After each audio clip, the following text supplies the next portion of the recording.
Hello, welcome to scrapbookingstation.com. In this video, it's going to be all about the Birthday Bouquet card kit. And so I'm combining some of my all-time favorite colors and pattern papers from Stampin UP, along with some new favorites. So I've got my Secret Garden collection and the associated framelits.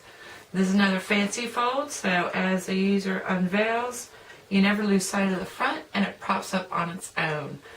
So I'm going to move the camera over my shoulder. We'll take a look at the card kit elements first. Then we're going to talk about this base card, because it is a little different. It's got some cutouts. And then we'll all get back together and start assembling. We'll begin by separating out the card kit elements. Of course, there's enough for 2 cards.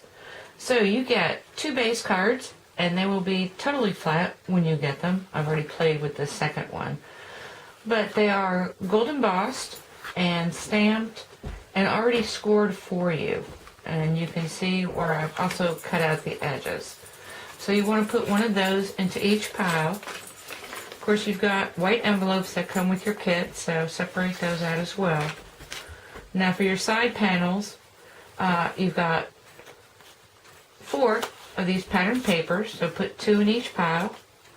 And then for your center embellishments, you've got 1 each of these, and they were dollared gold embossed, and then I used a blender pen to color those in.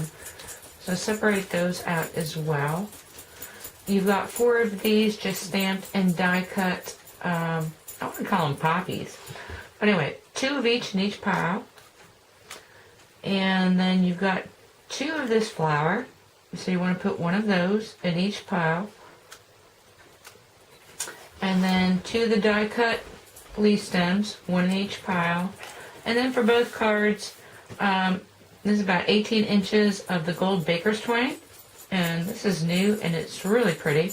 So just put that aside for now. And then I've given you 6 dimensionals, 3 for each of the large focal flowers. And then these are kind of like homemade dimensionals. I can't ask you to slice a dimensional in half, but this gives you about 32nd inch of a lift in case you want to use that as well. So all they are is 3 layers of cardstock and then punched and glued together. Okay, so we're going to begin. Actually, we're not going to begin. What we're going to do now is I'm going to take the people that are starting from scratch so that they can recreate this base card. And we'll be back in about 3 or 4 minutes. If you see my Start Each Day birthday card kit, this fold is pretty much the same, at least the score lines, but you don't want to score everything right up front. And so we're going to score 2 1/8 from each side. And then I am just going to mark this other score line, which is going to be the 3 3/16 from each end. And then I just positioned my stamp because I know how much room I want down here. And what I did is I gold embossed these leaves. This is a Secret Garden stamp set. And now I'm going to use my framelit from that same Secret Garden to cut these. But I only want to cut inside the outside score line and the inner marked line. And of course, I'm going to do this on a magnetic plate, and that's going to make it, or the magnetic platform, and that's going to make it so much easier. But anyway, I mean, the idea is just to have pressure here so that you get your cutout here, and then once I run it through this way, I will come back and run it through the other side. And then I will be back in just a second. Anyway, now I'm ready to go ahead and score these other lines, and since they're mountain folds, I'm going to score from the other side, and you can see where the pressure of those plates, but I don't want to score through these guys, so I am just going to use my scoring tool, and let's see, we're going to come right there, and then come from the other side and go to there, and then if I've got a little place in the center, I'm going to use a golf tee and give it just a little nudge. Just makes it easier to fold back. And I'm going to do the same thing on the other side. Okay, once you do that, you've got both these sides, and what's really interesting is you've got these openings on each of the intermittent panels, and I had a little goof up there, so be careful when you're scoring. And how pretty is that for the base card? Anyway, we'll keep going, and I'll see you back here in a little bit.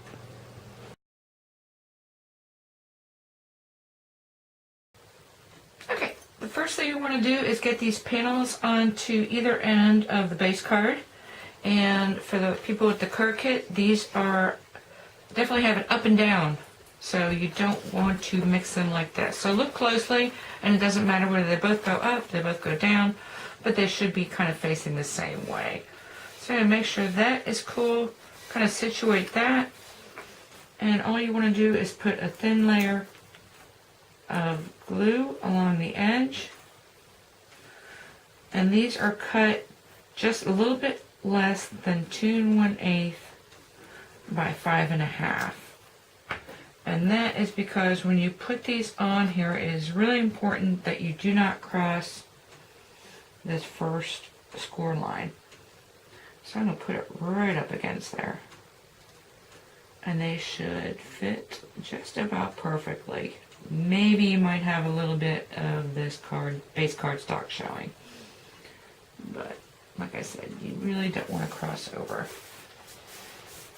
Get that on there, and then you do the same thing on this side. Okay, once you have your pattern paper positioned, next thing you want to do is decide how you're going to position these elements. So you've got the large focal image, which you know you're going to use your dimensionals on. So I just went ahead and peeled this off, stuck them on here without peeling off the back, because I want to be able to reposition and move around until I've got a design like I want it. Then you've got these two other flowers, and then this one that is stamped and also daubered underneath, and then of course you've got your stem.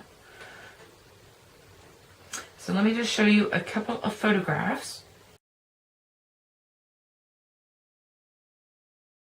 Okay, take a look at those. You can replicate one if you like it or not. The other thing, don't forget, you've got these other little scraps to raise the height also. So once you decide however this is going to be, and I will probably raise this one up, so maybe something like that. Have this one extend this way, maybe this one raised up a little bit and up this way. And I don't want to cover my salutation, and then either have this on this end.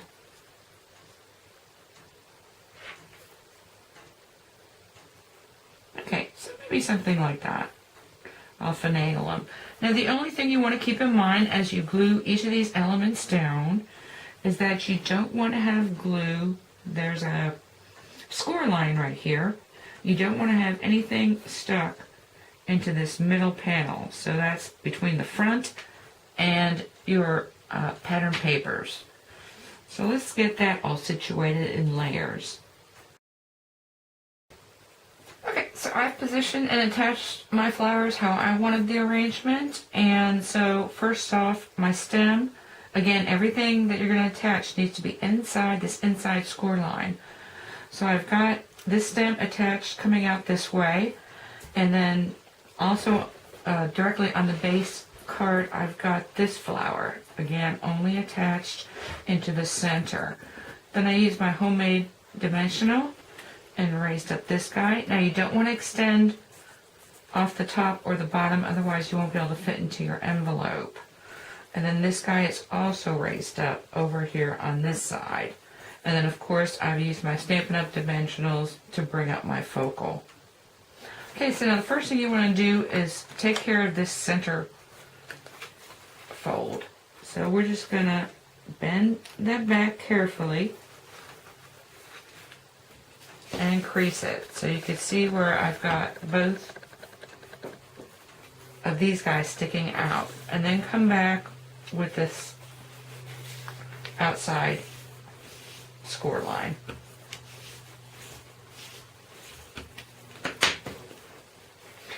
And then you want to do the same thing.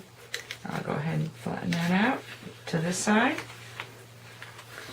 So once again, bend the inside score line first. And I'm using my bone folder, but just anything that won't leave crease marks will work.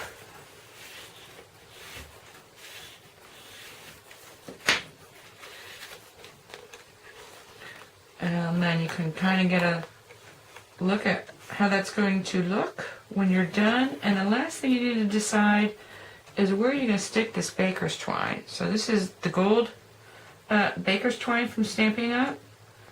And so you just want to manipulate. I think I'm going to tuck that right under there. You know, cut it off and hold it down with my finger until the glue sticks.